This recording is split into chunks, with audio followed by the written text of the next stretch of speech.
आज दिनांक 25 मे. आजच्या प्रवचनाचा विषय आनंद मिळविण्यासाठी वासना भगवंताकडे वळवावी.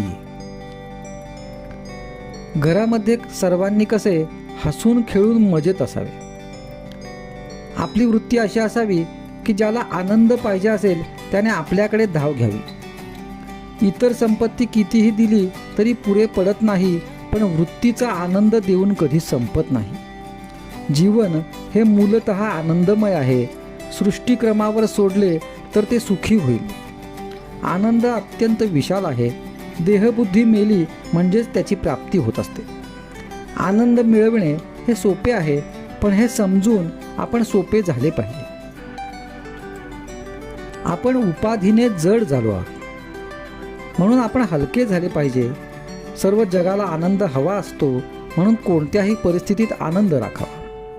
आनंद हा शाश्वत आहे, पण आपण विषयातच आनंद मानतो, त्यामुळे खरा शाश्वत आनंद आपल्याला मिळत नाही.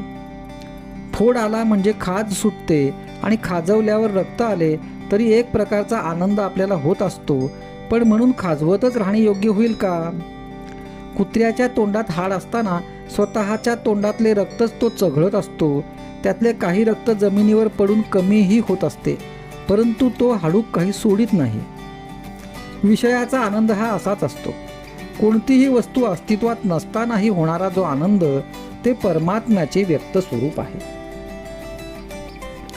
वासना भगवंताकडे वळविली की मग आनंदाशिवाय दुसरा कोणता लाभ होणार? खरोखर वासना ही विस्तवासारखी आहे. ज्या विस्तवाने सुंदर स्वयंपाक करून कढत आणि ताजे अन्न खायला मिळते, तोच विस्तव जर घरावर ठेवला तर घर जाळून टाकतो. त्याप्रमाणे वासना भगवंताकडे वळली तर माणसाला आनंदरूप बनविते, पण ती जर विषयाकडे वळली तर त्याला दुःखामध्ये लोटते. वासना रोज नवीन नवीन खेळ आपल्याला दाखविते. म्हणजे खेळ जुनेच असतात, पण आपली वासना मात्र नवी असते.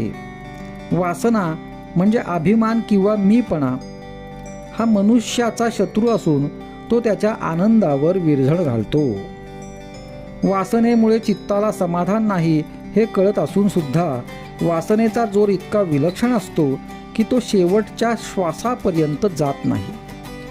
ज्याने वासनेला जिंकले त्याच्यावर भगवंताची कृपा झाली म्हणून समजावे.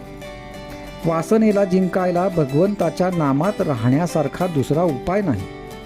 वासना न ठेवता कर्म करणे याचेच नाव संन्यास.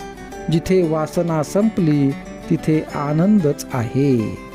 आजचा सुविचार: चिरकाल टिकणारा आनंद हा वस्तुरहित असतो.